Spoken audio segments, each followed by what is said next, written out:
welcome back to our channel Nivi Academy. I am Jyoti and your chemistry educator.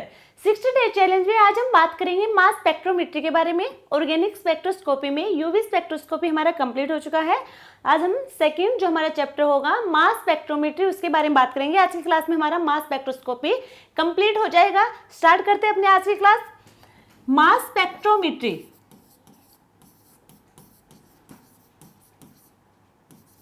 ये mass spectrometry है क्या? देखो, it doesn't use light and radiation like UV and IR spectroscopy. जैसे UV और IR spectroscopy में light और radiation का use करते हैं, यूवी में हमने देखा था इलेक्ट्रोमैग्नेटिक रेडिएशन का हम यूज करते हैं, वैसे मास स्पेक्ट्रोस्कोपी में हम लाइट या रेडिएशन का यूज नहीं करेंगे। फिर ये यूज कैसे करेंगे, इसका कैसे काम करेगा ये? It work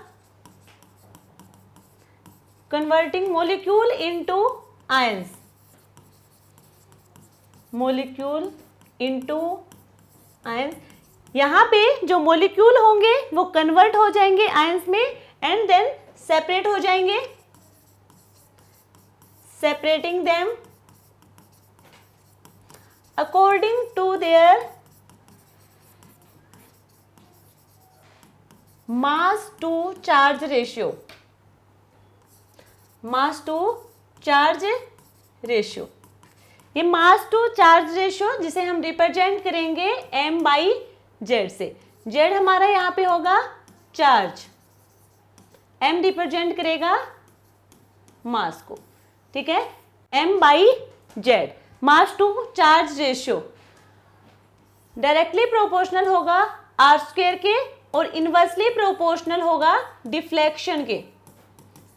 mass to charge ratio directly proportional होगा आर स्क्वायर के and inversely proportional to deflection, ठीक है।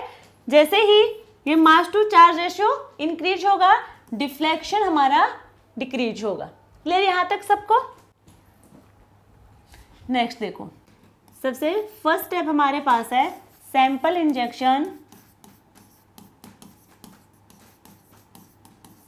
सेकेंड स्टेप होगा vaporisation,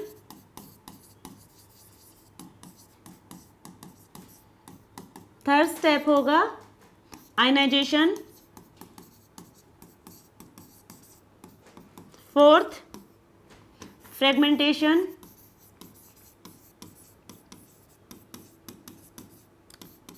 fifth acceleration, sixth deflection, seventh होगा मास सेपरेशन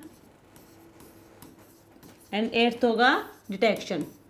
डिटेक्शन हमारा लास्ट स्टेप है, ठीक है।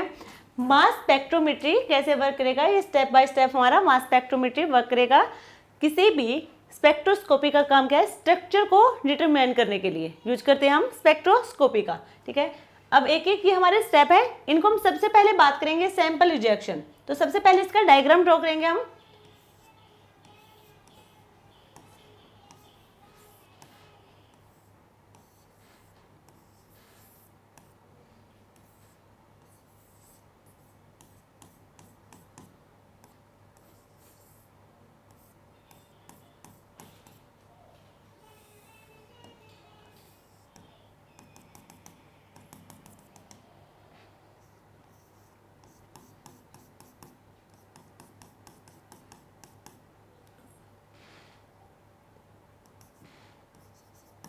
M1, M2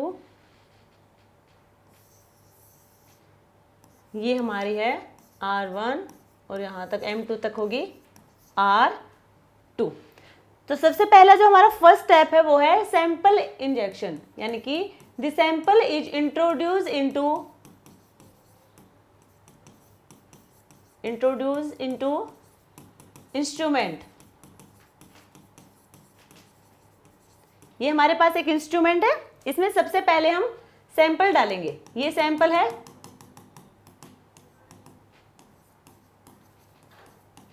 ये यहाँ पे है हॉट प्लेट। तो सबसे पहले हमने इंस्ट्रूमेंट में सैंपल को रखा है। नेक्स्ट स्टेप में है वेपोराइजेशन। वेपोराइजेशन का काम होगा जो ये सैंपल है, इस सैंपल को गैसेस स्टेट में कन्वर्ट करेगा। The sample is converted into gaseous state. सबसे पहले हमने कोई सैंपल लिया है, इंस्ट्रूमेंट को सैंपल दिया है, उसके बाद उस सैंपल को हम गैसियस स्टेट में कन्वर्ट करेंगे। नेक्स्ट स्टेप में जो ये गैसियस स्टेट में तो कन्वर्ट हो गया, अब गैसियस स्टेट के बाद जो हमारा नेक्स्ट स्टेप है वो है आयनाइजेशन, यानी कि इसे हम कन्वर्ट करेंगे आयंस में।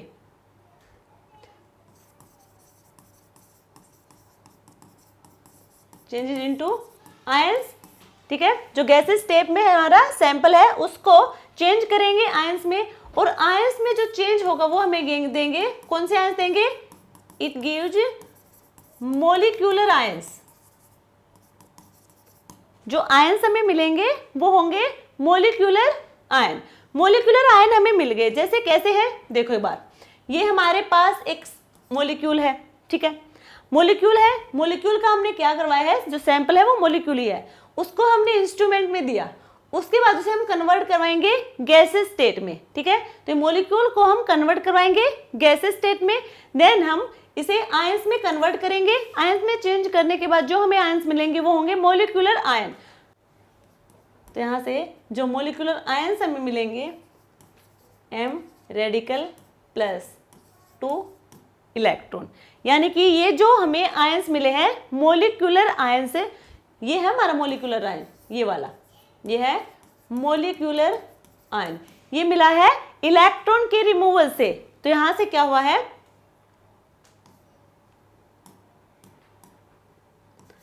High energy electron is remove from molecule. जो हाई एनर्जी वाला इलेक्ट्रॉन होगा वो मोलिक्यूल से रिमूव कर जाएगा, हमें मोलिक्यूलर आयन मिलेंगे, यानी कि आयंस में चेंज हो गए। नेक्स्ट स्टेप में है फ्रेगमेंटेशन। अब ये जो मोलिक्यूलर आयन है ये ब्रेक डाउन करेगा, क्योंकि ये जो मोलिक्यूलर आयन है ये अनस्टेबल है, अनस्टेबल होने की वजह से ये ब्रेक डाउन हो जाएगा स्मॉलर आयंस में। नेक्स्ट स्टेप में these molecular ions are unstable and break down into smaller ions। ये जो मोलिक्यूलर आयन है ये हमारा अनस्टेबल होगा, ये फर्दर ब्रेक कर जाएगा उस स्मॉलर आयंस में। कैसे करेगा, यहाँ पे आपको एक रेडिकल और एक कैटायन दिख रहा होगा। अब ये ब्रेक करेगा, ये हमारे पास है रेडिकल, ये है कैटायन, ठीक है। ब्रेक करेगा तो हमें एक तो कैटायन देगा और दूसरा हमें देगा रेडिकल। एक हमें कैटायन मिलेगा, दूसरा हमें रेडिकल मिलेगा। इसका एक एग्जांपल देखो, जैसे कि CH4, ये हमारे पास है एक मॉलिक्यूल है। मान लीजिए यहाँ पे हमारे पास है, ये हमारे पास है मॉलिक्यूल, ठीक है। मॉलिक्यूल में सबसे पहले क्या होगा, सिग्मा बॉन्ड है, यहाँ पे हमने सिग्मा बॉन्ड लिया तो सिग्मा बॉन्ड क्या होगा, यहाँ पे ब्रेक करेगा। सबसे पहले हमें किस में लेके आना है, मोलिक्यूलर आयंस में लेके आना है। मोलिक्यूलर आयंस में लेके आएंगे तो यही होगा, ठीक है। अभी तो ये कंप्लीट मॉलिक्यूल है, ठीक है, जो चेंज हुआ है मोलिक्यूलर आयंस में। अब ये मोलिक्यूलर आयंस होंगे, अनस्टेबल होंगे, यहाँ पे सिग्मा बॉन्ड ब्रेक करके एक हमें मिला है रेडिकल, एक में कैटायन मिला है, ठीक है, और एक इलेक्ट्रॉन यहाँ से बाहर गया है। अब यहाँ पे ये ब्रेक करेगा, स्मॉलर आयंस हमें मिलेंगे। तो यहाँ से हमें दो कंडीशन मिल सकती है, एक तो ये कि CH3 रेडिकल मिल जाए प्लस H पॉजिटिव, या फिर CH3 positive plus H radical. ये दो कंडीशन हो सकती है हमारे पास। मोलिकुलर आयन अनस्टेबल होगा, फर्दर ब्रेक करेगा और हमें स्मॉलर आयंस मिलेंगे। तो एक बार तो यहाँ पे CH3 रेडिकल H पॉजिटिव मिल सकता है, एक बार CH3 पॉजिटिव और H रेडिकल मिल सकता है, हमें ये दो मिल सकते हैं स्मॉलर आयंस, ठीक है। तो यहाँ तक तो क्लियर हुआ हमारा फ्रेगमेंटेशन तक। नेक्स्ट स्टेप में जो यहाँ पे डिटेक्शन होगा वो कैटायन का डिटेक्शन होगा या फिर एनायन का। तो जो न्यूट्रल मॉलिक्यूल होंगे वो कभी भी डिटेक्ट नहीं कर पाएगा मास स्पेक्ट्रोमेट्री। मास स्पेक्ट्रोमेट्री कभी भी न्यूट्रल मॉलिक्यूल को डिटेक्ट नहीं कर पाएगा, उसे हमेशा आयंस चाहिए, ठीक है, चाहे वो कैटायन हो चाहे वो एनायन हो, उसे आयंस चाहिए। और आयंस में भी मेनली वो कैटायन को ही डिटेक्ट करेगा, रेडिकल को तो वो बिल्कुल भी डिटेक्ट नहीं करेगा। क्लियर है यहां तक? तो एक्सेलरेशन में क्या होगा, positive ions can be accelerated by electric field.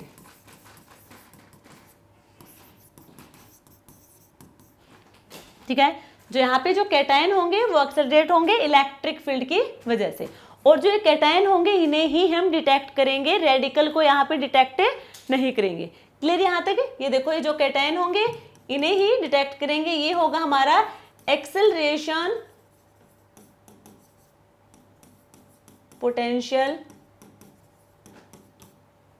ठीक है, ये क्या है, ये R1 है, ये देखो यहाँ से यहाँ तक की जो डिस्टेंस है वो R1 है, और M2 तक की जो डिस्टेंस है वो R2 है, यानी कि R2 ज्यादा होगी R1 से, इसीलिए M2 भी ग्रेटर देन M1। क्लियर यहाँ तक सबको? इसमें कोई डाउट नहीं होना चाहिए। आई होप आप लोगों को समझ आया होगा। ठीक है, नेक्स्ट हम बात करें, अभी हमने एक बताया था mass to charge ratio, directly proportional होगा आर स्क्वायर के और इनवर्सली प्रोपोर्शनल होगा डिफ्लेक्शन के। यदि हमसे पूछा गया है डिफ्लेक्शन, हमें कुछ मॉलिक्यूल दे दिए, कुछ एग्जांपल दे रखे हैं, ठीक है, मॉलिक्यूलर आयंस है ना कि मॉलिक्यूल, मॉलिक्यूलर आयंस है, हमें बताना है कि इनमें से किस मॉलिक्यूलर आयन का डिफ्लेक्शन सबसे ज्यादा होगा। डिफ्लेक्शन किसका ज्यादा होगा, जिसका मास टू चार्ज रेशियो कम होगा उसी का डिफ्लेक्शन ज्यादा होगा। एग्जाम्पल देखो, सबसे पहले हमने मॉलिक्यूल लिया यहाँ पे 16O2 प्लस, सेकेंड होगा यहाँ पे 16O2 2 प्लस, थर्ड होगा हमारे पास 18O2 प्लस, और फोर्थ होगा 18O2 2 प्लस। ये हमारे पास मॉलिक्यूलर आयंस है। ठीक है, अब हमें बताना है कि इनमें से किसका डिफ्लेक्शन सबसे ज्यादा है। तो सबसे पहले इनका हम मास टू चार्ज रेशियो निकालेंगे। मास यहाँ पे कितना है इसका 16, ऑक्सीजन कितनी है 2 ऑक्सीजन है, 2 है तो 32 हो जाएगा, और चार्ज होगा यहाँ पे 1, तो कितना है टोटल हमारा 32, यहाँ पे 32/2 यानी कि 16, यहाँ पे 36/1 36, और यहाँ पे होगा 36/2 यानी कि 18। तो सबसे कम होगा, यानी कि मास टू चार्ज रेशियो हमारा डिक्रीज होगा, देन डिफ्लेक्शन इंक्रीज होगा। तो यहाँ पे किसका सबसे कम है, सबसे कम है ये। ठीक है, तो इसका डिफ्लेक्शन ज्यादा होगा। क्लियर है, तो आंसर होगा सेकंड।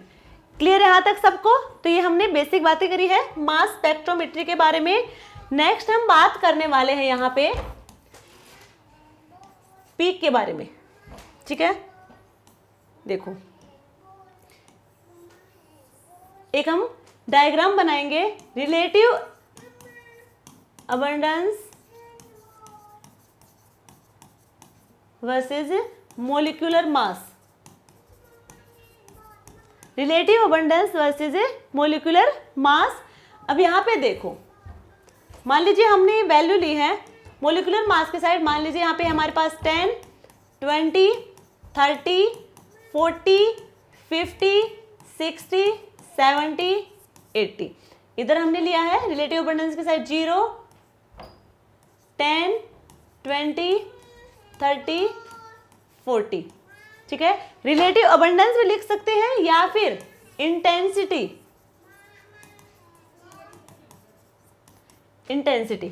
अब यहाँ पे हम बात करें कि ये कुछ पीक दिखेंगी हमें, जैसे कि ये हमारे पास पीक है,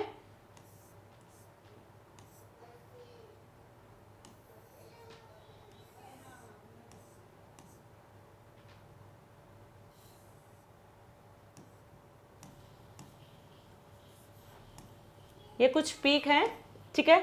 इन पीक से आपको क्या देखने को मिलेगा, देखो जो सबसे ज्यादा आपको बड़ी पीक दिख रही होगी, जो सबसे लार्ज पीक है, उस पीक को हम कहेंगे बेस पीक।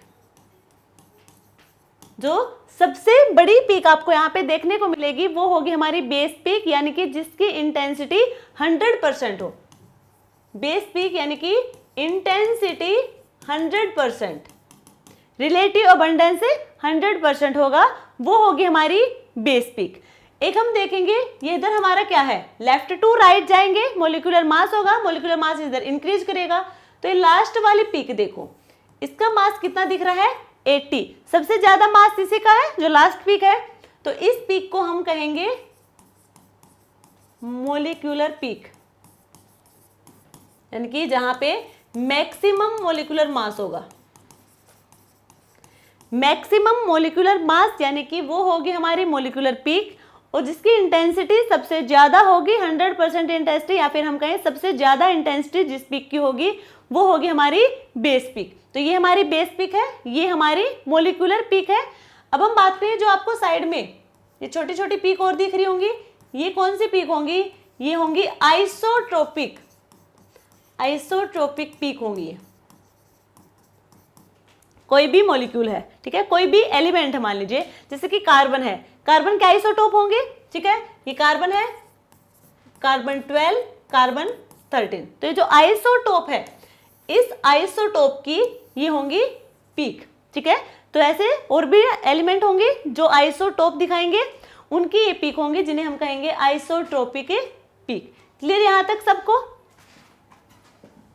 अब हम पीक की बात करें तो पीक में हम सबसे पहले एम पीक की बात करेंगे।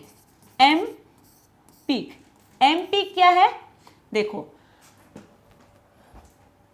जैसे कार्बन है, कार्बन 12, कार्बन 13, कार्बन 13 होगा आइसोटोप, ठीक है। जो कार्बन 12 है, कार्बन 12 होगा, इसकी जो इंटेंसिटी होगी वो होगी 100%, इसकी जो इंटेंसिटी होगी वो होगी 100%। तो जो आइसोटोपिक कार्बन है उसकी होगी, उसे हम 1.1 मान के चलेंगे, 1.1। जब हम पीक कैलकुलेट करेंगे तो इसका यूज हम बता देंगे कैसे हमें इसका यूज करना है। वैसे हाइड्रोजन है H1 H2, यहाँ पे इसका मास कितना है 1 और इसका कितना होगा 2 होगा, तो इसकी जो इंटेंसिटी होगी वो तो होगी 100%, बट H2 की होगी वो होगी 0.016, 0.016। नाइट्रोजन, नाइट्रोजन का होगा यहाँ पे 14 और 15, 14 है 100%, 15 होगा उसका होगा 0.38, 0.38। ऑक्सीजन की बात करें, ऑक्सीजन 16, ऑक्सीजन 18, 16 के लिए 100% इंटेंसिटी, 18 के लिए 0.20, 0.20। तो वैसे ही क्लोरीन की भी होंगी, ठीक है, क्लोरीन हमारा होगा 35 के लिए, 37 के लिए। ब्रोमीन, ब्रोमीन के भी होंगे आइसोटोप, ब्रोमीन 79, ब्रोमीन 81। यदि हम ये देखो, ये रेशियो ये परसेंटेज में लिखा है हमने, ये वैल्यू लिखी है, ठीक है। इनका हम रेशियो देखें, क्लोरीन का रेशियो होगा, इसका 75% होगा, इसका 25% होगा। 25 और 75 कितना हो गया 3:1, 3:1 होगा। यहाँ पे 100% और ये भी कितना 100%, तो ये हो जाएगा यहाँ पे 1:1। क्लियर यहाँ तक? इनका यूज कैसे करेंगे वो भी यहाँ पे बताएंगे। सबसे पहले हम बात करेंगे एम पीक की। एम पीक हमें इंटेंसिटी देगा 100%। ये किसके लिए यूज करते हैं? जो 100% इंटेंसिटी दिखाएंगे उनके लिए हम बात करेंगे एम पीक की। क्लियर यहाँ तक है? जैसे कि हम एग्जांपल लें, ये हमारे पास है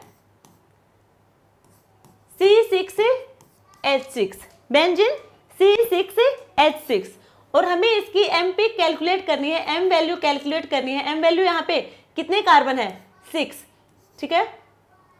6 होंगे, मल्टीप्लाई करेंगे हम 100 प्लस H कितना होगा,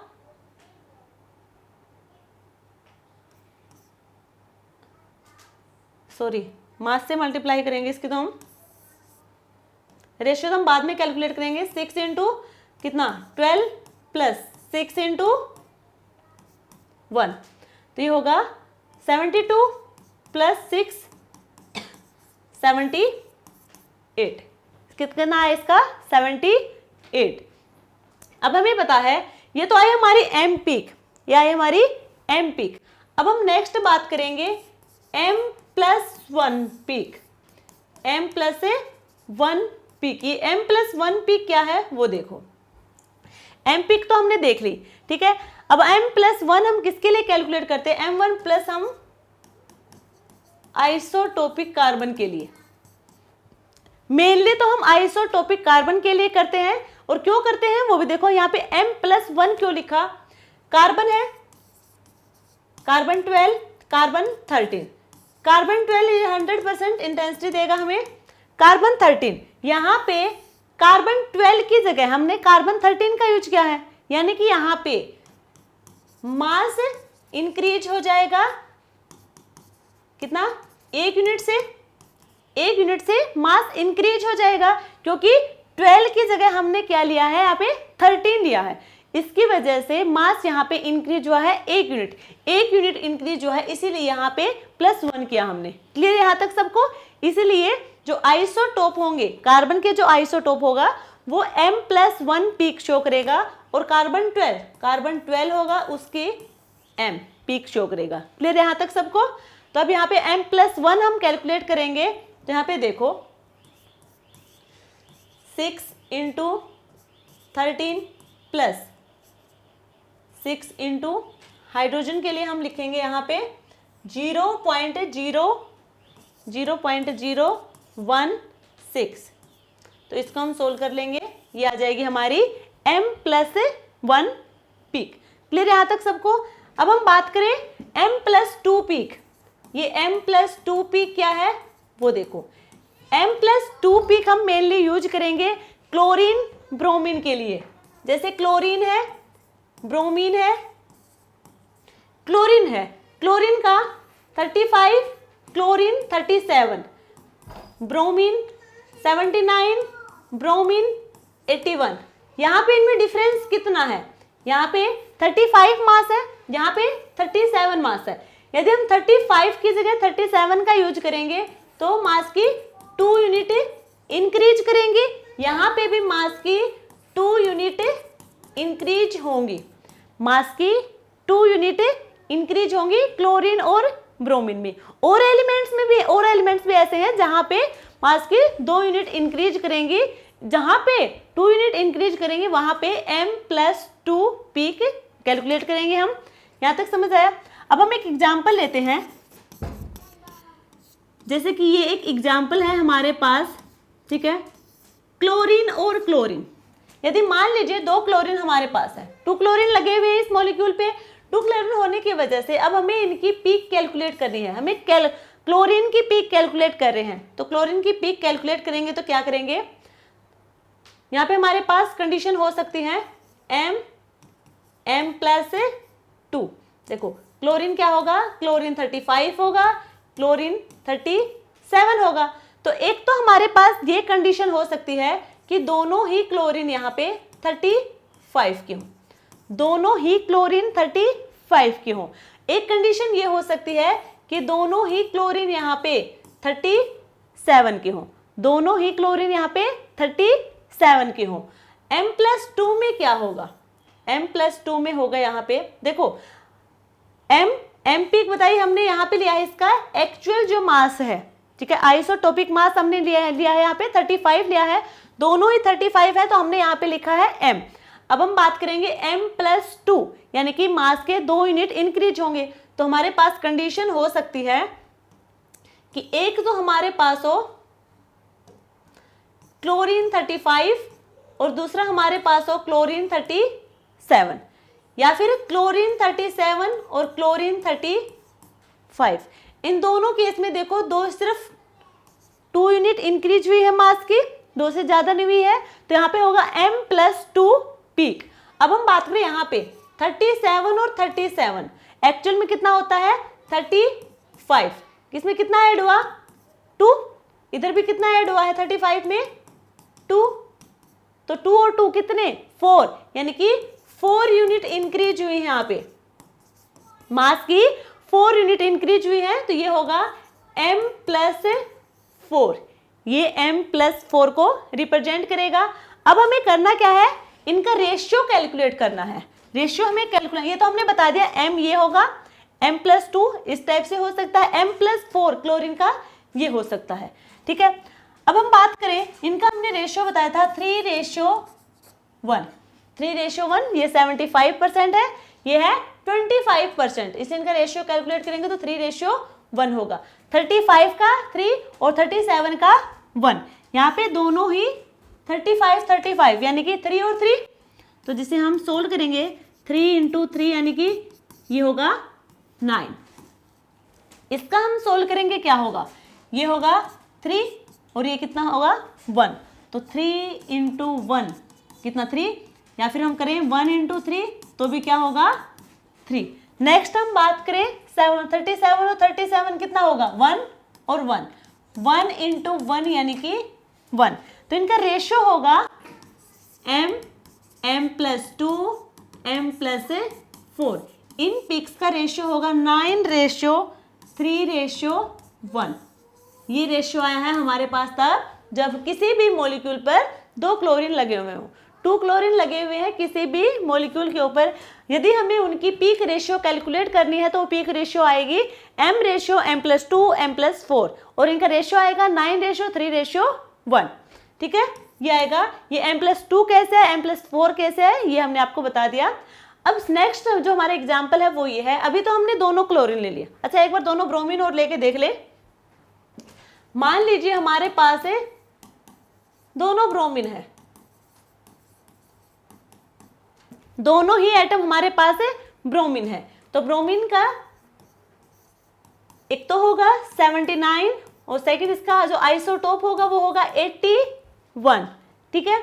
इनका रेशियो हमने बता दिया था, चाहे आप कह लो कि 50-50% है, चाहे आप किसे 100% मान सकते हैं। क्या आएगा इनका 1:1 आएगा। ये कंप्लीटली 100% नहीं होता है, ये 100% है, ये 100% ना होके होता है एक्चुअल में है ये 98.07 के अप्रोक्स होता है, ये होता है 100%, बट ये 100% के इक्वल ही है, तो इसे हम लेंगे 1:1। तो ये 1:1 में मिलेंगे हमें ब्रोमीन के आइसोटोप। अब हमें इनकी पीक कैलकुलेट करनी है, तो इनमें डिफरेंस पता है यहाँ पे कितना है, 2 यूनिट का डिफरेंस है, 2 यूनिट इंक्रीज करेंगे तो m+2 पीक दिखाएंगी।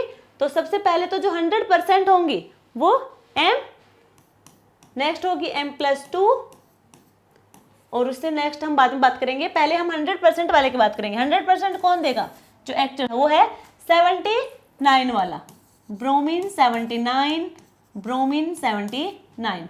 m+2 कब होगी, या तो हमारे पास हो एक ब्रोमीन 79 हो और एक हो ब्रोमीन 81, या फिर ब्रोमीन 81 और ब्रोमीन 79, तो यहाँ पे 2 यूनिट इंक्रीज होंगी, इसलिए ये होगी m+2 पीक। नेक्स्ट होगी यदि हमारे पास कंडीशन है ब्रोमीन 81 और ब्रोमीन 81 की, तो एक्चुअल में 79 है, 2 इसमें इंक्रीज हुआ, 2 यूनिट यहाँ पे इंक्रीज हुई, 2 यूनिट यहाँ पे इंक्रीज हुई, टोटल कितनी हुई 4 यूनिट इंक्रीज हुई, 4 यूनिट इंक्रीज हुई मास की, तो ये पीक होगी m+4। अब यहाँ पे इनका रेशियो हमने बता रखा है कितना होगा, 1:1 में होंगे दोनों ही, 1:1, यहाँ पे 1 × 1 होगा, ये भी 1 × 1 यानी कि 1 होगा, ये भी 1 × 1 यानी कि 1 होगा, ठीक है। अच्छा ये दोनों ऐड हो जाएंगे क्योंकि दोनों कंडीशन है, तो एक का ही हमने कैलकुलेट किया है, एक होगा और 1 × 1 1 और इन दोनों का एडिशन करेंगे तो ये होगा 2, लास्ट में भी इन दोनों का एडिशन होगा। दो हमने तो सिर्फ एक का ही कैलकुलेट किया था, 3 इंटू 1 3, तो 2 है यहाँ पे, दोनों का एडिशन होगा 6, तो 9:6:1 हो जाएगा। क्लियर यहाँ तक सबको? यहाँ पे आएगा हमारा 1:2:1, ये आएगा 1:2:1। क्लियर यहाँ तक सबको? कोई डाउट नहीं होना चाहिए। नेक्स्ट हम बात करें, मान लीजिए हमारे पास है एक क्लोरीन एटम है और एक ब्रोमीन एटम है। एक क्लोरीन है और एक ब्रोमीन है। अब हमें इसकी पीक कैलकुलेट करनी है। इसकी पीक क्या आएगी? देखो, क्लोरीन 35, क्लोरीन 37, ब्रोमीन 79, ब्रोमीन 81। तो सबसे पहले हम बात करेंगे 100% इंटेंसिटी तो देगा उसकी, तो क्लोरीन 35 और दूसरा होगा हमारे पास है ब्रोमीन 79, ये 100% इंटेंसिटी देंगे। नेक्स्ट हम बात करेंगे M+2 देते हैं, M+1 नहीं देते। क्लोरीन और ब्रोमीन दोनों ही M+2 पीक देंगे। M+2 पीक कब देंगे? या तो क्लोरीन 35 और ब्रोमीन 81 हो, या फिर क्लोरीन 37 और ब्रोमीन 79, ये कंडीशन हो सकती है। या तो क्लोरीन 35 ब्रोमीन 81, क्लोरीन 37 ब्रोमीन 79। तो यहाँ पे 2 यूनिट हमारी मास की इंक्रीज होंगी, तो हमें मिलेगी M+2 पीक। नेक्स्ट हम बात करेंगे M+4 पीक की। M+4 पीक हमें मिल सकती है क्लोरीन 37 और ब्रोमीन 81, क्लोरीन 37 एंड ब्रोमीन 81, ठीक है। तो हमें वहां मिलेगी M+4 पीक। तो इसका हम रेशियो कैलकुलेट करें, रेशियो निकालें तो क्या होगा?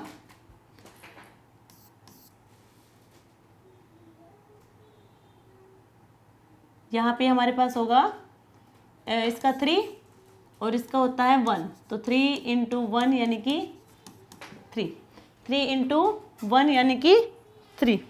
नेक्स्ट इसका होगा 3 और इसका होगा 1, तो ये हो जाएगा 3। इसका होगा 1 और 79 का भी 1, और इन दोनों को हम ऐड करेंगे तो होगा 4। यहाँ पे हम बात करें 37 का 1 और 81 का 1, तो ये होगा 1। तो एक्चुअल में इनका जो रेशियो होगा वो होगा 3:4:1।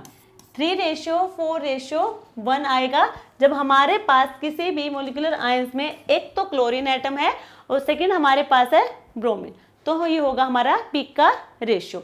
अब हम बात करेंगे कि मान लीजिए हमारे पास 2 क्लोरीन है, 1 ब्रोमीन है, ठीक है। 2 chlorine atom plus 1 bromine atom, 2 chlorine atom and 1 bromine atom. तो 2 क्लोरीन एटम होंगे जहां पे, तो उनकी पीक हमने अभी कैलकुलेट की थी। इसकी पीक हम डायरेक्टली वही लिख लेंगे 9:6 कितनी थी 1, 9:6:1,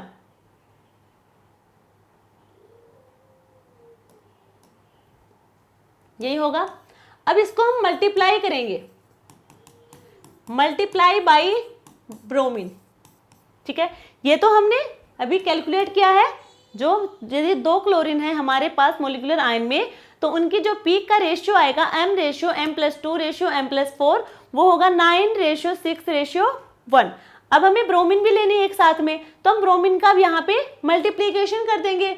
जब हमें ब्रोमीन का मल्टीप्लाई करवाना है, ब्रोमीन का क्या होगा, ब्रोमीन 79 ब्रोमीन 81, यदि हम इन दोनों का रेशियो देखेंगे तो वो होगा 1:1।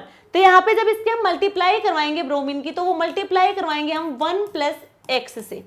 जब हमें ब्रोमीन से मल्टीप्लाई करवाना होगा तब हम इस वैल्यू को, जो क्लोरीन की जो वैल्यू है उसको हम 1 + x से मल्टीप्लाई करवाएंगे। अब यहाँ पे तो x है हमारे पास फंक्शन, यहाँ पे कोई फंक्शन नहीं है, तो क्या करेंगे, देखो ये होगा हमारे पास 9 + 6x + x², ठीक है, और इसकी मल्टीप्लाई करवाएंगे हम 1 प्लस एक्स के साथ।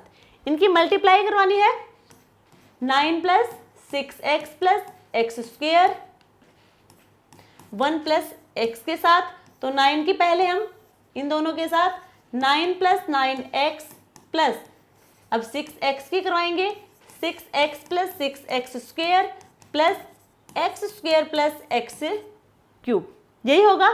अब सोल्व करेंगे इस इक्वेशन को 9 प्लस 9x 6x, ये हो जाएगा 15x plus 6 1 7 7x square plus x cube.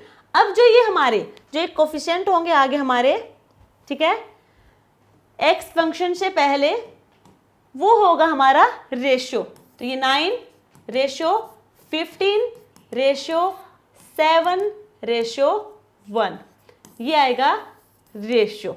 ये आया हमारा उस मोलिकुलर आयन का रेशियो जहां पर 2 क्लोरीन एटम प्रेजेंट है, एक ब्रोमीन है। तो हमें 2 क्लोरीन एटम का तो हमें पीक रेशियो पता है 9:6:1 है, अभी हमने कैलकुलेट किया था। अब हमारे पास एक ब्रोमीन और है एक्स्ट्रा, तो उस ब्रोमीन की हम मल्टीप्लाई करवाएंगे। ब्रोमीन का रेशियो हमें पता है 1:1 है, तो हम यहाँ पे मल्टीप्लाई 1:1 की नहीं करवाएंगे, यहाँ पे मल्टीप्लाई हमें करवानी है 1 प्लस एक्स की, ठीक है। 1 प्लस एक्स के साथ हम मल्टीप्लाई करवाएंगे इस वाले इक्वेशन की। जब हम इस इक्वेशन को सोल्व करेंगे तो ये हमारे पास रेशियो आएगा, और ये रेशियो अभी तो हमने बात की थी m ratio m+2 ratio m+4 तक, अब ये हमारे पास 4 रेशियो में है, तो ये होगा m ratio m+2 ratio m+4 ratio m+6 तक, ठीक है। 9 रेशियो 15 रेशियो 7 रेशियो 1, ये होगा हमारा आंसर। क्लियर है। अब नेक्स्ट कंडीशन ये हो सकती है कि अब यहाँ पे हम 2 ब्रोमीन ले 1 क्लोरीन ले, तो हमारा पीक रेशियो क्या आएगा वो देखो। अब हमारे पास है 2 bromine atom plus 1 chlorine atom, 2 bromine है 1 क्लोरीन है। अब हम क्या करेंगे, हमें ब्रोमीन का पता है रेशियो क्या है, अभी हमने कैलकुलेट किया है ब्रोमीन का। जब किसी भी मोलिकुलर आयन में 2 ब्रोमीन प्रेजेंट हो, 2 ब्रोमीन होंगे तो उनका पीक रेशियो होगा 1:2:1, तो इसका होगा 1:2:1। ये अभी हमने कैलकुलेट किया है, यदि आपको याद नहीं है तो आप फिर से कैलकुलेट करके देख सकते हैं, ठीक है। अब हमें एक एक्स्ट्रा क्लोरीन और ऐड करनी है। जब क्लोरीन ऐड करेंगे तो क्या करेंगे, जो रेशियो है हमारा पीक रेशियो, इसको मल्टीप्लाई करवाएंगे हम क्लोरीन एटम से, और क्लोरीन का रेशियो हमें पता है। क्लोरीन क्या होगा, क्लोरीन 35 क्लोरीन 37 3:1, यही होता है इनका रेशियो। तो हम यहाँ पे 3 प्लस एक्स से मल्टीप्लाई करवाएंगे इसकी, तो सबसे पहले इसको हम एक्स फंक्शन में लेके आएंगे 1 + 2x प्लस एक्स स्क्वेयर, और इसकी मल्टीप्लाई करवाएंगे इस इक्वेशन की हम 3 प्लस एक्स से, 3 प्लस एक्स से इसकी मल्टीप्लाई करवाएंगे। इसको हम सोल्व करेंगे, पहले 1 की मल्टीप्लाई करेंगे 3 प्लस एक्स, अब 2x की मल्टीप्लाई करवाएंगे 6x plus 2x square plus x square की करवाएंगे तो 3x square plus x cube. इनको हम सोल्व करेंगे 3 प्लस एक्स cx कितना होगा 7x plus 2 3 5x square plus x cube. इनका रेशियो हमने बताया था, जो ये कोफिशिएंट होंगे ये होगा इनका रेशियो 3:7:5:1, ये आएगा हमारा। जब किसी भी मोलिकुलर आयन में 2 ब्रोमीन और n क्लोरीन एटम प्रेजेंट होंगे तब पीक रेशियो होगा 3:7:5:1, और ये रेशियो होगा m+2 m+4 and m+6 peak का ये रेशियो होगा 3:7:5:1, ये होगा। यहाँ तक क्लियर है सभी को, कोई डाउट नहीं होगा। ये हमने कैलकुलेट किया यहाँ पे पीक रेशियो, क्लियर है। नेक्स्ट हम बात करेंगे फ्रेगमेंटेशन।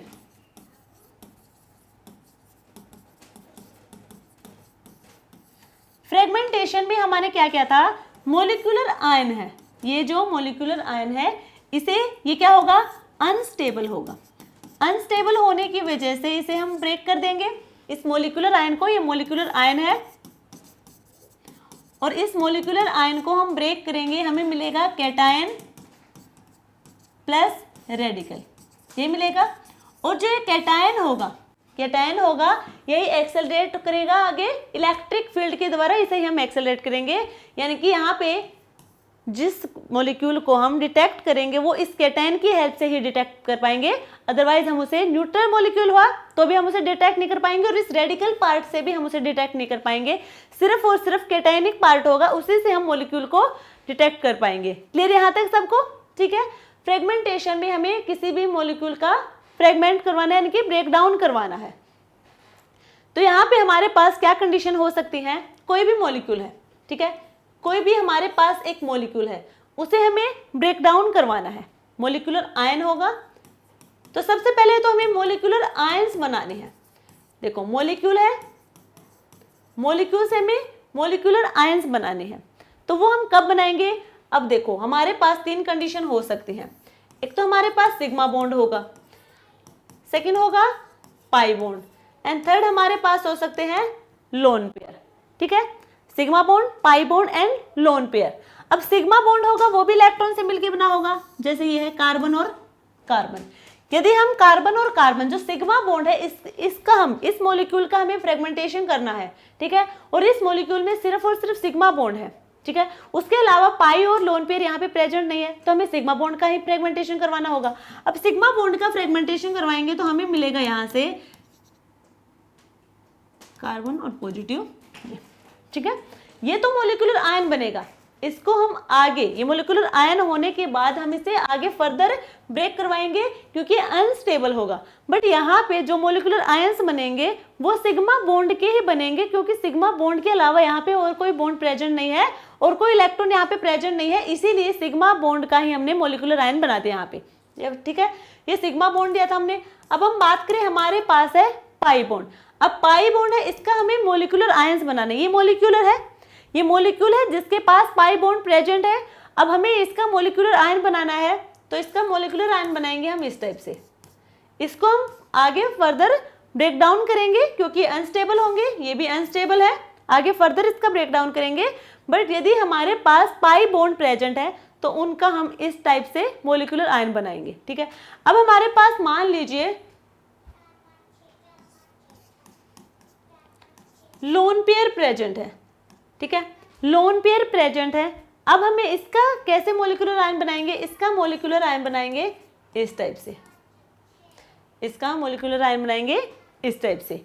मॉलिक्यूलर आयन बनाने के बाद ये अनस्टेबल होगा, अनस्टेबल होने के बाद इसे ब्रेक डाउन करेंगे, फिर से हमें स्मॉलर आयंस मिलेंगे यहाँ से। तो स्मॉलर आयंस क्या क्या मिलेंगे वो तो हम देख लेंगे। उससे पहले ये देखो, ये तो हमने एक एक कंडीशन बताई है कि कोई मॉलिक्यूल है उसमें सिग्मा बॉन्ड है, नेक्स्ट मॉलिक्यूल है जहाँ पे सिर्फ और सिर्फ पाई बॉन्ड है, उससे नेक्स्ट मॉलिक्यूल है जहाँ पे लोन पेयर प्रेजेंट है। अब मान लीजिए कोई ऐसा मॉलिक्यूल जहाँ पे तीनों ही बॉन्ड प्रेजेंट है, सिग्मा भी है, पाई भी है एंड लोन पेयर, तीनों ही कंडीशन है वहाँ पे। मान लीजिए कोई ये मॉलिक्यूल है, यहाँ पे सिग्मा भी है, पाई भी है और लोन पेयर है। तो सबसे पहले हम यहाँ पे किसका मॉलिक्यूलर आयन बनाएंगे? तो सबसे पहले यहाँ पे लोन पेयर इलेक्ट्रॉन का बनाएंगे, देन पाई, देन सिग्मा। इनका मॉलिक्यूलर आयन इस ऑर्डर में बनाएंगे। यदि हमारे पास किसी भी मॉलिक्यूल में ये तीनों कंडीशन गिवन है, लोन पेयर भी है, पाई बॉन्ड भी है, सिग्मा बॉन्ड भी है, तो वहां पे सबसे पहले मॉलिक्यूलर आयन लोन पेयर के बनेंगे, देन पाई बॉन्ड के, देन सिग्मा बॉन्ड के। देर यहाँ तक। अब एक एक करके एग्जांपल देखते हैं हम कि किसी भी मॉलिक्यूल का मॉलिक्यूलर आयन कैसे बनाते हैं। और मॉलिक्यूलर आयन अनस्टेबल है तो उसे आगे फर्दर हम ब्रेक करेंगे, तो हमें क्या स्मॉलर आयंस देंगे वो हम देखेंगे। तो सबसे पहले हम बात करेंगे एल्केन के बारे में।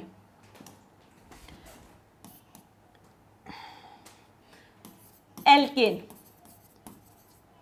ठीक है, सबसे पहले हम बात करेंगे एल्केन। एल्केन सबको पता है, यहाँ पे सिर्फ और सिर्फ सिग्मा बॉन्ड देखने को मिलेंगे, सिग्मा बॉन्ड के अलावा यहाँ पे और कोई बॉन्ड आपको नहीं मिलेगा। एग्जाम्पल हम लें यहाँ पे octane,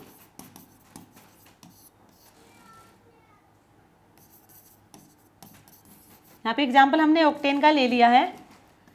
CH3 CH2 CH2 CH2 CH2 CH2 1 2 3 4 5 6 7 and 8 C3 octane है ये, ठीक है। अब हमें यहाँ पे कोई ब्रांचिंग नहीं है, ये लीनियर मॉलिक्यूल है। ऑक्टेन का क्या है, लीनियर मॉलिक्यूल है, यानी कि एन ऑक्टेन है। कोई ब्रांचिंग यहाँ पे आपको देखने को नहीं मिल रही। अब यहाँ पे हमें जो मॉलिक्यूल ये मॉलिक्यूल है, मॉलिक्यूल का सबसे पहले हम क्या करते हैं, इंस्ट्रूमेंट को इंट्रोड्यूस कराते हैं। मॉलिक्यूल इसका सैंपल लेंगे और इसको हम इंस्ट्रूमेंट में देंगे इसका इंट्रोड्यूस के लिए। नेक्स्ट स्टेप में हम करवाते हैं इसको, जो हमारा गैसेस स्टेट में कन्वर्ट करवाएंगे। गैसेस स्टेट में कन्वर्ट करवाने के बाद इसको हम चेंज करेंगे मॉलिक्यूलर आयंस में। मॉलिक्यूलर आयंस में चेंज करेंगे तो यहाँ पे कौन सा बॉन्ड ब्रेक करेगा, कौन सा बॉन्ड होगा जो मॉलिक्यूलर आयंस बनाने में हेल्प करेगा, तो यहाँ पे सिर्फ और सिर्फ सिग्मा बॉन्ड है। तो सिग्मा बॉन्ड ही होंगे जो मॉलिक्यूलर आयन बनाने में हेल्प करेंगे। तो कोई भी सिग्मा बॉन्ड, मान लीजिए हमने सिग्मा बॉन्ड लिया है, ये मॉलिक्यूलर आयंस बना देगा, कोई भी एक बना देगा। मान लीजिए हमने ये बना दिया, मॉलिक्यूलर आयंस बन गए। यहाँ पे मॉलिक्यूलर आयन अनस्टेबल होंगे, अनस्टेबल होने की वजह से अब इसका क्या करेंगे, फर्दर ब्रेक करवाएंगे इसको और हमें स्मॉलर आयंस मिलेंगे। कैसे मिलेंगे वो देखो, यहाँ पे मान लीजिए इस सिग्मा बॉन्ड, यहाँ पे कंडीशन देखना कितनी बन सकती हैं। मान लीजिए हमने फर्स्ट, जो हमारा फर्स्ट सिग्मा बॉन्ड है उसका करवा दिया, तो इसका हमने बॉन्ड ब्रेक करवाया है, तो हमें यहाँ से मिल सकते हैं CH3 रेडिकल और दूसरा हमें मिल सकता है यहाँ पे CH2, ये आगे का लिख देंगे पूरा, यहाँ पे पॉजिटिव, ये मिल सकती है, ठीक है। या फिर हमें CH3 पॉजिटिव और इधर CH2 CH2 CH2 CH3, यहाँ पे क्या मिल जाएगा, हमें रेडिकल मिल जाएगा। ये कंडीशन मिल सकती है हमें।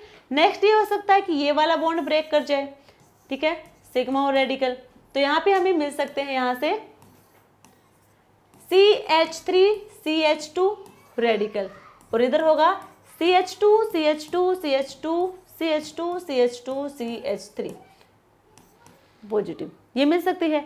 या फिर नेक्स्ट कंडीशन ये हो सकती है कि हमें मिले CH3 CH2 पॉजिटिव और ये मिल जाए यहाँ पे हमें CH2 CH2 CH2 CH2 CH3 और यहाँ मिल जाए हमें रेडिकल, ये मिल सकती है। स्टेबल है, बिल्कुल स्टेबल है, ये कार्बोकैटायन हमारा स्टेबल कार्बोकैटायन है।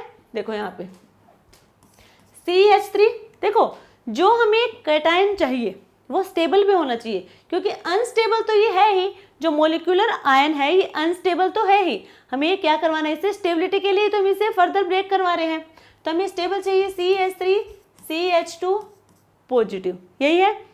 अब यहाँ पे ये क्या है, कार्बोकैटायन, कार्बोकैटायन जनरेट हुआ यहाँ पे, और कार्बोकैटायन की स्टेबिलिटी क्या होती है ये आप सबको पता होगा। ये क्या है CH3 यानी कि एल्काइल ग्रुप लगा हुआ है, इसका काम है एल्काइल ग्रुप का इलेक्ट्रॉन को डोनेट करना, इलेक्ट्रॉन डोनेटिंग ग्रुप है ये एल्काइल ग्रुप। इलेक्ट्रॉन डोनेट करेगा तो इस पॉजिटिव चार्ज को क्या करेगा, ओवरकम करेगा, ठीक है, सॉरी इसको स्टेबलाइज करेगा, पॉजिटिव चार्ज को स्टेबलाइज करेगा। अब पॉजिटिव चार्ज को स्टेबलाइज करेगा, यही हमें चाहिए, तो ये क्या करे यहाँ पे प्लस आई इफेक्ट लगाएगा, और प्लस आई इफेक्ट की वजह से ये पॉजिटिव चार्ज यहाँ पे स्टेबल होगा। जैसे जैसे हम आगे बढ़ते जाएंगे, जैसे CH3 पॉजिटिव मिला, CH3 CH2 पॉजिटिव मिलेगा, देन CH3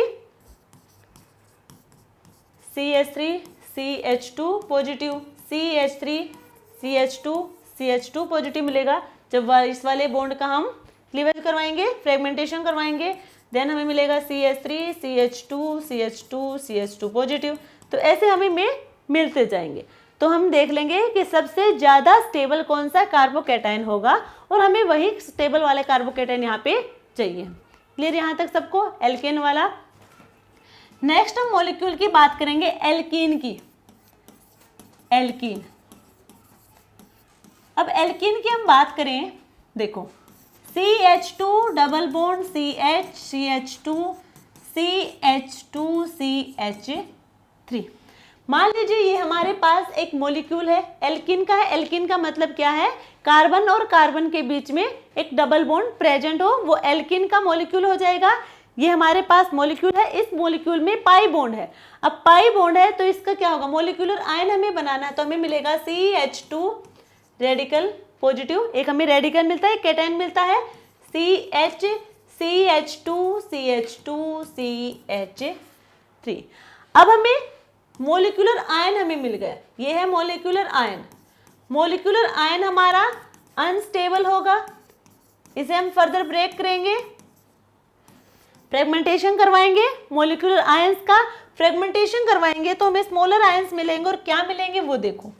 अब यहाँ पे हमारे पास है ये हाइड्रोजन है, ठीक है। अब इस बॉन्ड को हम ब्रेक करवाएं,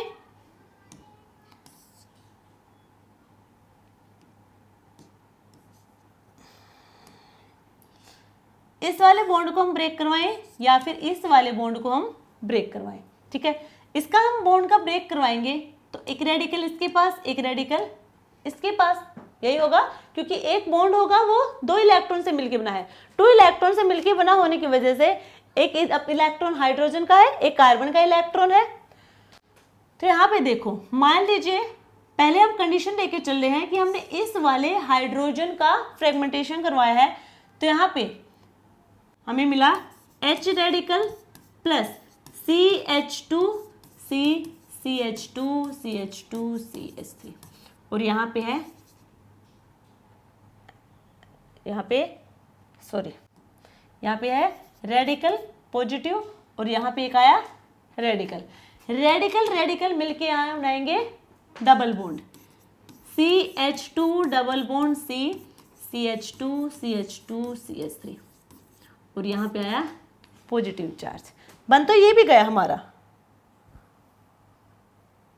ठीक है, बन तो हमारा ये भी गया।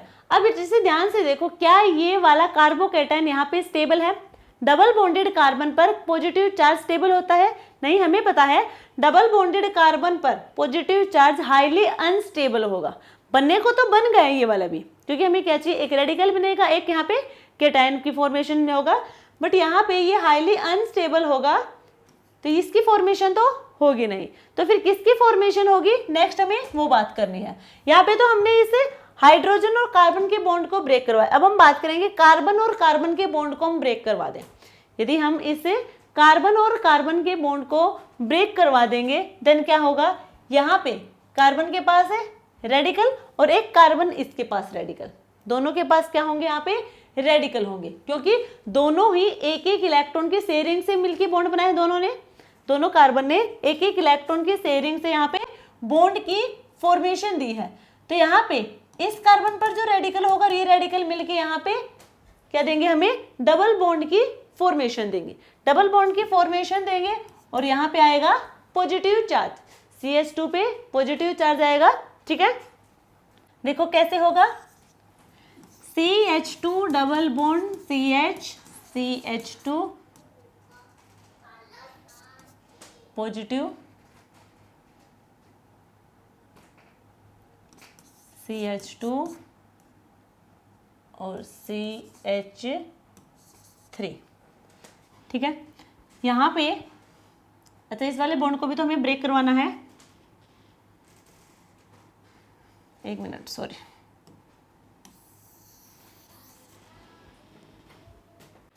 देखो CH2 double bond CH2 positive plus CH2 CH3 radical, ठीक है। CH3 ये वाला पोर्शन हमारे यहाँ से बाहर चला जाएगा, ठीक है। अब यहाँ पे देखो, यहाँ पे जो ये वाला पॉजिटिव चार्ज है, यहाँ पे तो क्या था, कार्बन, डबल बॉन्डेड कार्बन पे था जो हाईली अनस्टेबल था। अब यहाँ पे ये जो कार्बोकैटायन की फॉर्मेशन हुई है, ये है एलाइलिक कार्बोकैटायन, ये है एलाइलिक कार्बोकैटायन, और हमें पता है एलाइलिक कार्बोकैटायन स्टेबल होगा, रेजोनेंस स्ट्रक्चर देगा हमें। रेजोनेंस स्ट्रक्चर कैसे देगा, देखो ये यहाँ पे, ठीक है, CH2 CH double bond CH2, और यहाँ पे आएगा पॉजिटिव चार्ज। ये क्या दे रहा है, यहाँ पे रेजोनेटिंग स्ट्रक्चर दे रहा है, और कोई मॉलिक्यूल जितने ज्यादा रेजोनेटिंग स्ट्रक्चर देगा उतना ही ज्यादा स्टेबल होगा। क्लियर यहाँ तक, यह है एलाइलिक कार्बोकैटायन, ये ज्यादा स्टेबल होगा। अदरवाइज बॉन्ड हम सारे बॉन्ड ब्रेक करके देख सकते हैं, यहाँ पे कोई इशू नहीं है, बस स्टेबल कौन सा होगा, स्टेबल सबसे ज्यादा ये वाला होगा। क्लियर यहाँ तक, ये हमने एल्किन की बात की है। नेक्स्ट हम बात करेंगे एल्काइन की। Alkyne CH triple bond CH2 CH3, ये एक मॉलिक्यूल है, यहाँ पे हमारे पास ट्रिपल बॉन्ड प्रेजेंट है, यानी कि यहाँ पे भी हमारे पास है पाई बॉन्ड है, पाई बॉन्ड है सिग्मा तो है ही साथ में, ठीक है, कार्बन हाइड्रोजन कार्बन कार्बन के बीच में सिग्मा बॉन्ड तो है, बट सिग्मा बॉन्ड के साथ साथ यहाँ पे पाई बॉन्ड भी प्रेजेंट है। और हमें पता है किसी भी मॉलिक्यूल का मॉलिक्यूलर आयन बनाने के लिए सबसे पहले हम किसका कौन से बॉन्ड का यूज करते हैं, हम पाई बॉन्ड का। तो यहाँ पे पहले हम पाई बॉन्ड का यूज करेंगे। ये मॉलिक्यूल है, मॉलिक्यूल से हमें मॉलिक्यूलर आयन बनाना है। मॉलिक्यूलर आयन बनाएंगे तो यहाँ से ये radical positive charge CH2 CH2 CH3, ये वाला बॉन्ड यहाँ से हम ब्रेक करवा दें। इसका हम क्या करवाने, मॉलिक्यूलर आयन बना, मॉलिक्यूलर आयन का हमें फ्रेगमेंटेशन करवाना है। फ्रेगमेंटेशन करवाएंगे, वाला बॉन्ड ब्रेक करवाएंगे। यहाँ पे रेडिकल, यहाँ पे भी क्या होगा, एक रेडिकल यहाँ पे, एक रेडिकल होगा यहाँ पे। क्लियर है। अब यहाँ पे हमें क्या मिलेगा, देखो ये वाला रेडिकल, ये वाला रेडिकल, ये तो मिलके हमें ट्रिपल बॉन्ड देंगे। ऐसी ट्रिपल बॉन्ड में दो पहले है, एक और देगा बॉन्ड की फॉर्मेशन, और साथ में है पॉजिटिव चार्ज। और इधर ये क्या बनेगा, CH2 CH2 CH3, ये हुआ यहाँ पे रेडिकल। क्लियर यहाँ तक सबको, ये रेडिकल। अब यहाँ पे जो एक पॉजिटिव चार्ज है ये है ट्रिपल बॉन्डेड पे, क्या है यहाँ पे ट्रिपल बॉन्डेड के कार्बन के साथ ही यहाँ पे पॉजिटिव चार्ज है। और हमें पता है ये ज़्यादा स्टेबल है नहीं। यदि मान लीजिए इस बॉन्ड का हम फ्रेगमेंटेशन करवाते हैं तो यहाँ पे ये वाला रेडिकल, ये वाला रेडिकल। क्लियर है यहाँ पे सबको। तो यहाँ पे हमें मिलेगा HC triple bond CH2 positive charge, साथ में है CH2 रेडिकल CH3। अब ये वाला पॉजिटिव चार्ज इससे स्टेबलाइज होगा रेजोनेंस की वजह से, इसलिए ये हमारा स्टेबल है। तो इस वाले बॉन्ड का यहाँ पे फ्रेगमेंटेशन होगा। क्लियर है। देखो मॉलिक्यूलर आयन है, मॉलिक्यूलर आयन का हम फर्दर फ्रेगमेंटेशन करवाते हैं, वो इसीलिए करवाते हैं ताकि हमें कोई स्टेबल आयंस मिल जाए। तो ये हमें आयंस तो बहुत सारे मिल जाएंगे, आप चेक कर सकते हैं, सारे बॉन्ड ब्रेक करके देख सकते हैं, ठीक है, बट हमें स्टेबल वाला चाहिए। तो हमारा स्टेबल वाला कौन सा है वो हम उनमें से देख लेंगे और उसी को हम आंसर टिक कर देंगे। क्लियर यहाँ तक सबको। तो हमने सिग्मा बॉन्ड वाले देख लिए, पाई बॉन्ड वाले भी देख लिए। अब हम बात करेंगे लोन पेयर वाले, कि वो मॉलिक्यूल जहाँ पे लोन पेयर प्रेजेंट हो। अब हम बात करें जैसे कि aldehyde and ketone, aldehyde and ketone, CH3 CH2 CH2 C double bond OH, ये हमारे पास एल्डिहाइड है। एल्डिहाइड है तो इसके लिए हमें, ये मॉलिक्यूल है, मॉलिक्यूल का हमें मॉलिक्यूलर आयन बनाना है। मॉलिक्यूलर आयन बनाएंगे, ऑक्सीजन के पास क्या है, लोन पेयर है। देखो पाई बॉन्ड तो दिख रहा है हमें, कार्बन और ऑक्सीजन के बीच में पाई बॉन्ड तो है, दोनों कंडीशन हो सकती है। यदि हम लोन पेयर से मॉलिक्यूलर आयन बनाए तो हमें मिलेगा CH3 CH2 CH2 C double bonded oxygen radical और पॉजिटिव चार्ज। ये यदि हम पाई बॉन्ड से बनाए तो हमें मिलेगा CH3 CH2 CH2 C radical positive charge oxygen. ये ठीक है, ये हमने पाई बॉन्ड से मॉलिक्यूलर आयन बनाया है, इधर हमने लोन पेयर से मॉलिक्यूलर आयन की फॉर्मेशन की है। अब यहाँ पे क्या होगा, जब हम लोन पेयर से या फिर हम बात करें कोई भी कार्बोनिल कंपाउंड्स हैं, चाहे वो एल्डिहाइड हो, चाहे वो कीटोन हो, एस्टर हो, कार्बोक्सिलिक एसिड हो, तो ये जितने भी हमारे कार्बोनिल कंपाउंड होंगे उनमें हमें फर्दर फ्रेगमेंटेशन करवाना है, क्लीवेज करवाना है, बॉन्ड क्लीवेज करवाएंगे। तो वो बॉन्ड क्लीवेज होगा अल्फा क्लीवेज, वो होगा अल्फा क्लीवेज। ठीक है, तो यहाँ पे और अल्फा कार्बन होता है जो कार्बोनिल कार्बन है, उससे नेक्स्ट वाला जो कार्बन होगा वो होगा अल्फा कार्बन। तो नेक्स्ट वाला है ये वाला हमारे पास है अल्फा कार्बन। अब इस अल्फा कार्बन यानी कि यहाँ पे हमें करवाना है अल्फा क्लीवेज, अल्फा क्लीवेज करवाएंगे। अल्फा क्लीवेज करवाएंगे यहाँ से तो हमारे पास दो कंडीशन है, एक तो ये है कि ये वाला हाइड्रोजन, ये वाला हाइड्रोजन है, इस वाले बॉन्ड को ब्रेक करवा दे, या फिर कार्बन कार्बन के बीच के बॉन्ड का क्लीवेज करवा दे। कार्बन हाइड्रोजन या फिर कार्बन कार्बन के बॉन्ड का क्लीवेज करवा दे, ये दो कंडीशन हो सकती हैं। तो पहले हमने कार्बन और हाइड्रोजन का बॉन्ड क्लीवेज करवाया, ठीक है, इसका हमने बॉन्ड क्लीवेज करवाएंगे कार्बन और हाइड्रोजन का, तो हाइड्रोजन रेडिकल यहां से बाहर चला जाएगा, ठीक है, CH3 CH2 CH C double bonded oxygen radical H इधर है और इस पर भी क्या होगा, एक रेडिकल होगा। क्लियर यहां तक सबको, ठीक है। ये तो हमने करवाया तब जब कार्बन और हाइड्रोजन का। अब हम बात करेंगे कार्बन और कार्बन का बॉन्ड क्लीवेज करवाएंगे, तो इस पे भी रेडिकल और इस पे भी रेडिकल, तो CH3 CH2 रेडिकल प्लस यहाँ पे H रेडिकल भी हमें मिला था, यहाँ पे मिलेगा CH3 CH2 रेडिकल और यहाँ होगा CH2 radical C double bonded oxygen radical positive charge और यहाँ पे है H। क्लियर यहाँ तक सबको?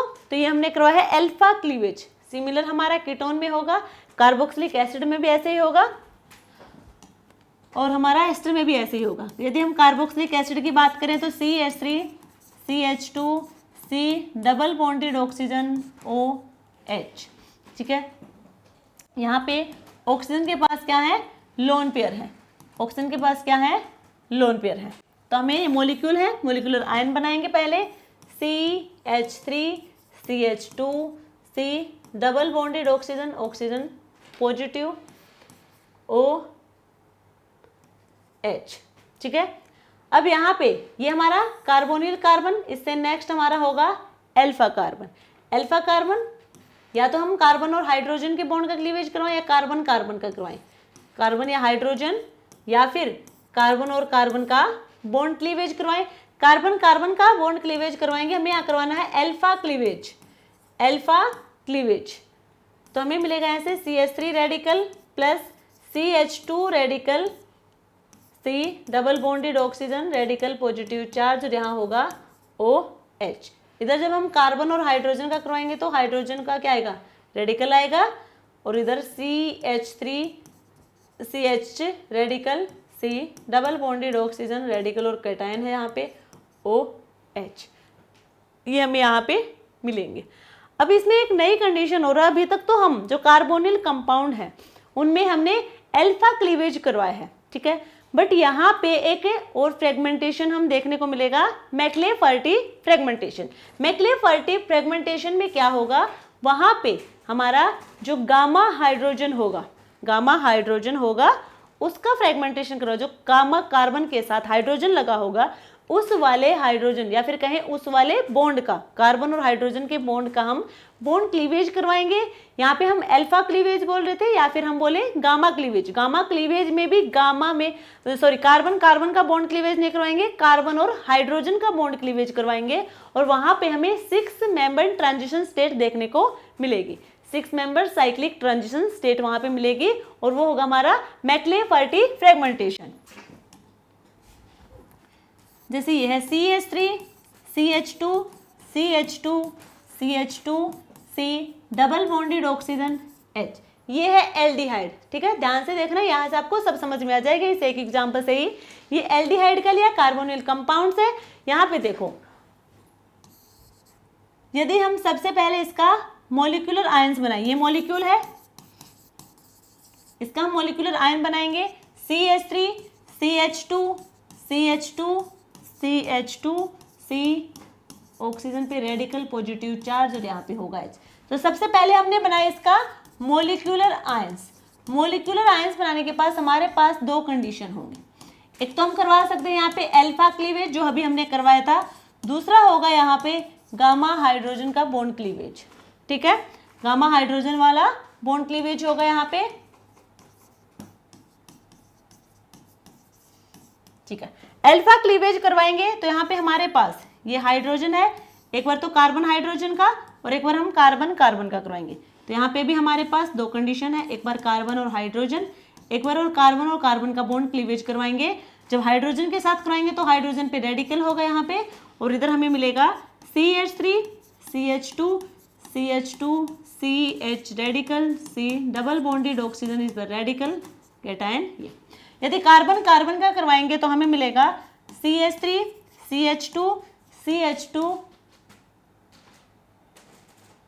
Radical plus CH2 C double bonded oxygen radical cation और H, यहाँ पे भी आएगा रेडिकल। क्लियर यहाँ तक सबको? अब हमें करवाना है गामा। गामा करवाएंगे तब क्या करेंगे, देखो यहाँ पे ये हमारे पास है कार्बोनिल कार्बन, नेक्स्ट हमारे पास अल्फा था, ये हमारे पास बीटा है, ये है गामा। और गामा पे ये कार्बन और कार्बन का हम क्लीवेज नहीं करवाएंगे, बॉन्ड क्लीवेज, यहाँ पे कार्बन और हाइड्रोजन का बॉन्ड क्लीवेज करवाएंगे, यानी कि इस वाले बॉन्ड का यहाँ पे क्लीवेज होगा, इस वाले बॉन्ड का। और जब हम कार्बन और हाइड्रोजन, जो गामा वाला कार्बन और हाइड्रोजन का बॉन्ड क्लीवेज करवाएंगे, तो वहां पे हमें 6 मेंबर साइक्लिक ट्रांजिशन स्टेट वहां पे देखने को मिलेगी इस टाइप से, क्योंकि ये भी रेडिकल होगा जब ये बॉन्ड ब्रेक करेगा, इसके पास रेडिकल, इसके पास रेडिकल, और ये रेडिकल रेडिकल मिलके क्या करेंगे, बॉन्ड की फॉर्मेशन करेंगे। तो कैसे दिखेगा हमें, CH3 CH CH2 CH2 C double bonded oxygen, यहाँ पे रेडिकल है, यहाँ पे कैटायन है, यहाँ पे H है, और ये वाला बॉन्ड यहाँ से ब्रेक करेगा और इधर इस बॉन्ड की यहाँ पे फॉर्मेशन होगी। तो 1 2 3 4 5 6 मेंबर साइक्लिक ट्रांजिशन स्टेट यहाँ पे मिलेगा, जो कि स्टेबल होगा। क्लियर है, जो क्या होगा, स्टेबल होगा। तो यहाँ पे इस वाले बॉन्ड का ब्रेकडाउन होगा। क्लियर है यहाँ तक सबको। और ये होगी मैक्ले-फर्टी फ्रेगमेंटेशन।